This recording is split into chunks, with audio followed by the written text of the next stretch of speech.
It's Wednesday, July 8th, and this is now on HNN. If it's unsafe, we'll have to push the date. U.S. coronavirus cases top 3 million. This as Hawaii questions reopening for tourism, and officials warn some high-risk businesses could be forced to shut down again. As mayor, what do I do now? Health and safety is the most critical and most important thing above everything else. And we got to start talking about the more risky businesses we opened up. The city throws a line to the longline fishing industry with a new program. We will work with the Hawaii Food Bank. More on why CBS fired the executive producer of some big local TV productions. These stories plus details on how a python was found in Hilo. Coming up on This Is Now.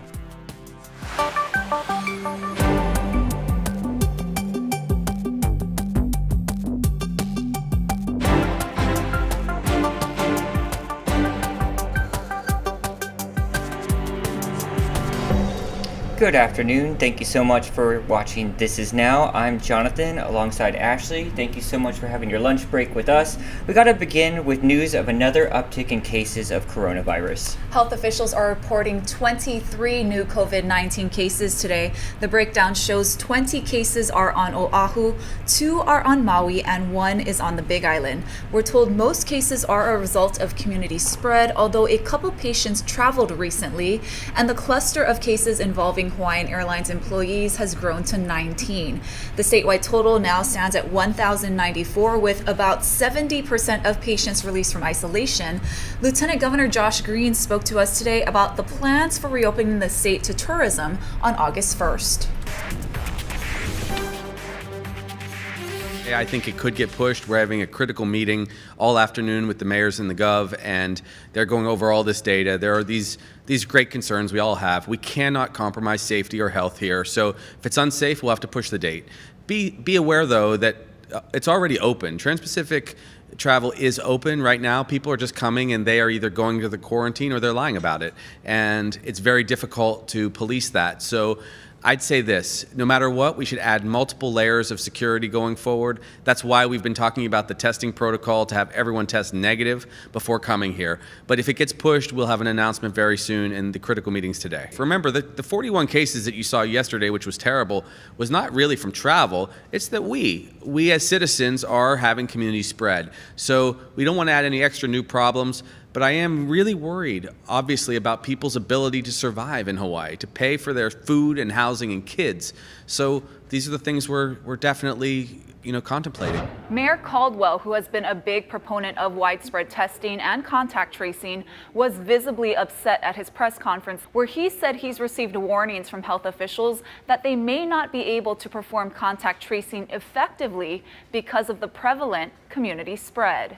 We pushed contact tracing. We're willing to use our CARES money. We're willing to bring people in. We're told no need. We're at the mercy of the State Department of Health to protect all of us and to base our decisions on their assurances. And we need more assurance. But state epidemiologist Dr. Sarah Parks says contact tracing is just one of the tools needed to fight the virus. She says the public has a responsibility to follow the emergency orders and safe practices. You can test and you can contact trace, but if you only do those things, if the community thinks that's the only thing that needs to be done to stop this virus, then we all have to think about that. Caldwell says he could be forced to shut down some high-risk businesses again. As mayor, what do I do now? Health and safety is the most critical and most important thing above everything else. And we got to start talking about the more risky businesses we opened up, like bars, and bars with singing, and gyms. I don't want to have to make these decisions. The mayor says he may also postpone this weekend's Kalakaua Open Streets event and the first ever Dine in Chinatown event if there's another spike in new infections. But even with that count, I'm leaning more in the direction of suspending for now going forward, not canceling altogether, but suspending. The state health department has said it has more than 170 contact tracers who can each handle about 20 cases a day and the ability to bring on many more. The U.S. saw a record 60,000 new cases of coronavirus yesterday. Also in 22 states, hospitalizations are on the rise. We have Chris Martinez in Los Angeles with the latest developments. Florida recorded its highest ever percentage of positive coronavirus tests Tuesday. We are seeing a significant increase in the amount of COVID cases. ICUs at more than 50 Florida hospitals are now at capacity, but Florida's governor is downplaying concerns. They're asymptomatic, they're kind of incidental COVID positives in the hospital. They would not need to be hospitalized. As hospitalizations surge in Texas, the chief medical director of one Houston hospital is making a dire prediction. In the next 2 weeks, we are probably going to end up being what New York was 2 months ago. Houston ICU nurse Tana Ingraham is recovering from COVID. It's tricky and it's evil. Saying that because I was fine 2 days before I got sick. And I literally, 2 days after that, was praying, God, just take me. Hospitalizations are rising in at least 22 states, and a majority of them is seeing average positive test rates above the 5% recommended to safely reopen. Arizona has the highest in the country, averaging 25% positivity statewide. Cases and hospitalizations are also up here in California, but testing is also up. More than 100,000 tests have been performed daily over the past week. But local health officials say some people testing positive are not cooperating with contact tracers, the healthcare investigators trying to determine who else may have been unknowingly infected. Their individuals will say that they will not provide this information to the government. Officials stress people who share their contact information remain anonymous. Chris Martinez, CBS News, Los Angeles. Kauai police arrested a visitor from Texas for violating quarantine orders. Police say Chris Coleman arrived July 4th and was informed about the quarantine by Hilton Garden Inn staff and KPD officers. The 36-year-old was arrested on Monday after investigators say he left his room to call a taxi from the front desk.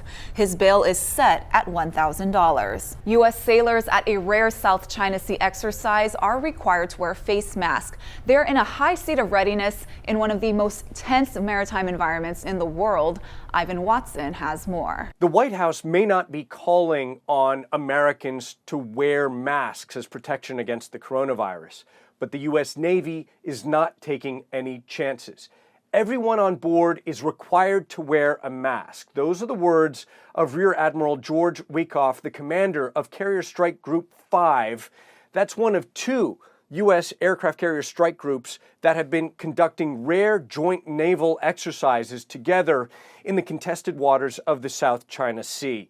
CNN spoke with the two rear admirals in charge earlier on Wednesday, and they say that they've had to adopt extraordinary measures to protect more than 12,000 aviators and sailors from the threat of the coronavirus. And those measures include social distancing, spaced out meal times, and inviting specialists on board their vessels, including microbiologists. The commander of one of these strike groups says that his group has been COVID-free since early April. The Navy knows the threat of the coronavirus firsthand. There was an outbreak that paralyzed another aircraft carrier, the USS Theodore Roosevelt, back in spring, forcing its partial evacuation to the U.S. island of Guam. In the end, more than 1,000 of its personnel tested positive for the illness.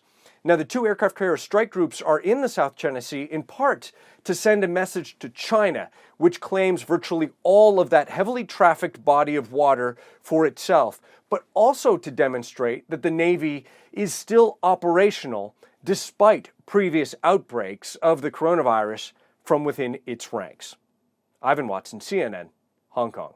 Another big retailer is filing for bankruptcy. Howard Dykes has more on that and some other business headlines. Brooks Brothers, founded in 1818, goes Chapter 11. It plans to close 1 in 5 of its 250 or so U.S. stores. Trick question, how many brothers founded the company? Actually, 4 brothers inherited, renaming their dad's business. Levi's, the jeans company, reports sales down 62%. It will cut corporate staff 15%, losing 700 jobs.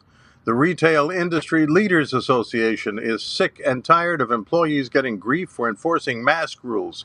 They want the feds to make a uniform rule and enforce it. Turning from retail to transportation, United Airlines says industry bookings are not improving as much as expected, especially after New York barred several more states from sending visitors without quarantine. United reduces its recently announced August flight increases and is preparing thousands of layoff notices. CDC now says 9% of all American meat and poultry processing plant workers caught COVID. That's 16,000 people, based on data only through May. We haven't mentioned crude prices lately, but West Texas Intermediate is up to a little over $40 a barrel, double its recent low, but still a fraction of what it cost just a few years back. Honolulu police are investigating after a man reportedly shot himself accidentally, leaving a trail of blood in front of the Makiki fire station this morning. Authorities first responded to the scene before 8 a.m. Officials say the man was in serious condition following the incident. No other details have been provided, but HPD said it's conducting a full investigation. CBS has fired the producer of some big Hawaii television productions after workplace complaints. Lacey Denise has more. The move came after CBS held their own investigation into multiple allegations that Peter Lenkov created a, quote, toxic work environment. He was one of CBS's top showrunners and was largely the reason Hawaii got two huge productions, Magnum PI and Hawaii Five-0. Hawaii Five-0 closed out after 10 years back in April. According to a CBS TV Studios spokesperson, quote, Peter Lenkov is no longer the executive producer overseeing MacGyver and Magnum PI, and the studio has ended its relationship with him. The Hollywood Reporter said Lenkov still had a year left on his deal with CBS TV Studios. In a statement, Lenkov said in part, quote, now is a time to listen, and I am listening. It's difficult to hear that the working environment I ran was not the working environment my colleagues deserved, and for that, I am deeply sorry. Eric Guggenheim will take over executive producer duties for Magnum PI, and Monica Macer will take over for MacGyver, according to the Hollywood Reporter. CBS says it is, quote, committed to ensuring safe and respectful production environments. For This Is Now, I'm Lacey Denise. All right, I've moved over here to our newsroom's conference room alongside Mahealani Richardson. She's got something really big in the works for tonight on KGMB. You know, in this day of social distancing and the pandemic, we really can't hold your traditional political mayoral debate. So what did you come up for us this year, Maya? Well, this year we've been seeing mayoral forums on Zoom. Zoom. And, you know, even in a traditional debate, it's very stilted. You know, the candidates have maybe a few seconds to answer, then there's a rebuttal, and you really don't get to know the candidate as a person. So we actually got the idea from the New York Times in their interviews with the presidential candidates. So we sat down with the 5 top candidates for 1 hour, and we really got to ask them in-depth questions. We tried to get them off their scripts. You know, candidates are so used to going to these forums and they have their bullet points and they try to stick to it. So our job was really to peel away the layers of the onion, to get to know them, to get to know their plans, hear some details, and actually know something about their personal lives. And when you watch a debate, especially the presidential ones, there's so much heat and contention, and it can get in the way of actually listening to someone. And I feel like from what I've seen of this, you actually do get to comprehend quite a bit of what message the candidate's trying to get out there, but also some hard questions still come into play from journalists on our panel. Absolutely. I mean, we want to know, the basic question is, who can we trust to lead Honolulu out of this pandemic? That's the main question, and then we just take it on from there. And there's no script from us in terms of the journalists asking the questions. And if we felt that the candidate didn't answer the question, we kept asking the questions in a different way to try to get answers from them. And one of the most stunning parts for me, Jonathan, is when they talked about their personal lives. I asked them, what was one of the most difficult periods of your life and how did you get out of it? And from each of the 5 top candidates, we got some stunning and emotional answers. And we teamed up with Civil Beat to put this all together. We talked to Chad Blair about what this format was like for him. Here's what he had to say. This was something very different, and I think it could be a template going forward to sit down with one candidate at a time and have 3, 4, 5 journalists and Colin Moore from UH. It really was a job interview, and it was an hour long for each. I learned a lot. I think viewers are going to learn a lot as well. That was Civil Beat's Chad Blair there. Mahea, give us one more hint of what we can expect from tonight. All right, we're going to hear some revealing answers from the candidates, each and every one, and it really is groundbreaking television. After all, this is a job interview, and we sit around this table. There's 6 of us here around the table. The candidate is in the front, and we just ask them question after question. And it is peeling away the layers of the onion, getting to know who they are. And really, some of the answers are quite stunning, and it's going to be must-see TV. Yeah, really nothing else like it in the local market here to get information about the candidates that are on the ballot this year. All right, Mahea, thank you so much. Thank you. The Job Interview airs at 9 tonight on KGMB and all our H&N digital platforms. You can also watch the full hour-long interviews of each candidate or listen to them in podcast form via Apple Podcasts, Google Play, Spotify, or SoundCloud. And if you prefer to read, we're posting the entire transcripts to these interviews on our H&N digital platforms as well. All right, thanks, Jonathan. Let's take you live outside now. Here's a look at Honolulu. Lots of sunshine and some clouds, and I hear the trade winds are going to stick around through the weekend. Let's send it over to Guy Hagi for your forecast.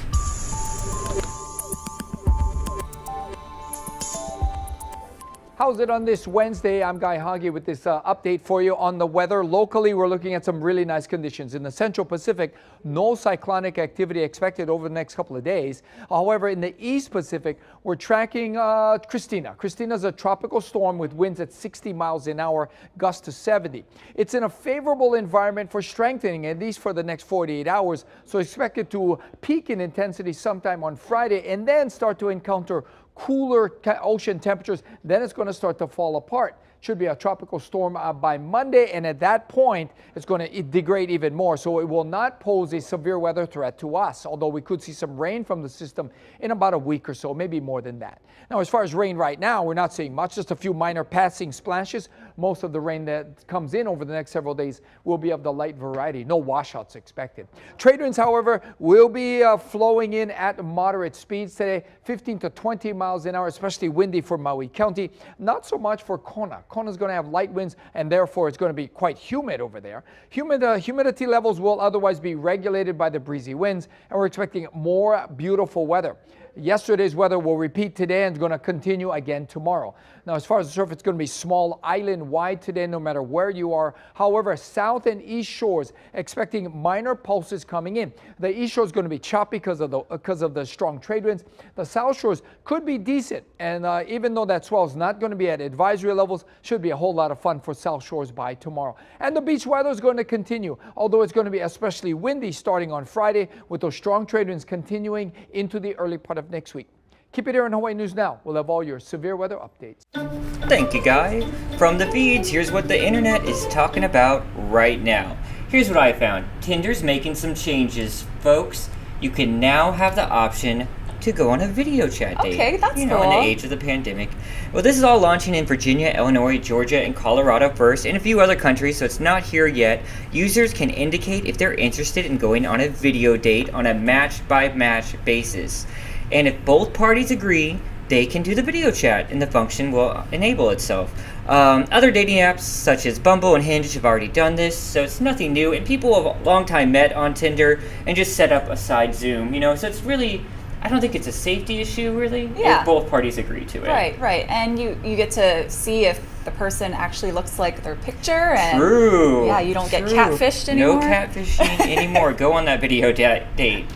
All right, what'd you find for us? So if you're someone who likes to keep their mask on, even if you're at a restaurant, here's something you may want to check out. A Texas-based company created this face mask. It's called Shut Your Mouth, and it comes with a zipper that you can unzip to take a bite of food or a sip from your drink. Now, the zippered mask costs $35, and they come in a variety of fabrics and colors. Okay, it seems like you'd be touching your face a little Yeah, too you much would still for me, be touching your face. Yeah, I don't like that. Mm-hmm. All right. And an American medical response ambulance found this female ball python in Hilo.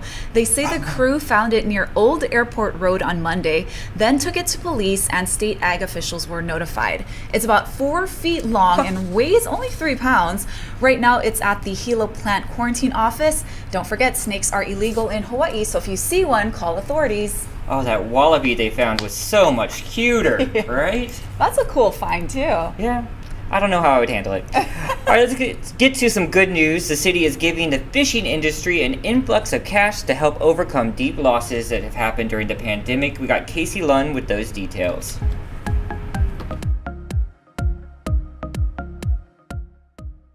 The city's allocating about $2.6 million worth of federal CARES Act funding to our local fishing industry. Let's take a look at exactly how that money breaks down. $1.68 million of that will go to Hawaii longline fishermen to help with their vessel expenses. It's going to cover about 10 to 15% of each trip for about 140 vessels for the next 3 months.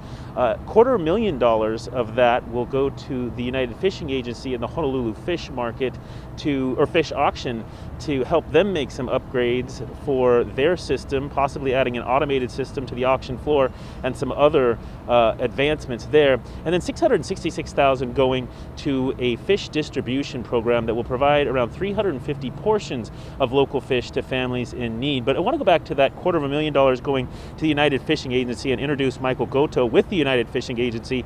Michael, can you give us an idea of how ahi prices had dropped in March when things really got real and where they are now, and whether or not this is going to do much to help make things better? Hey, morning, Casey. So, yeah, I mean, in the middle of March when the pandemic really got bad, you saw an immediate crash in the market for all species.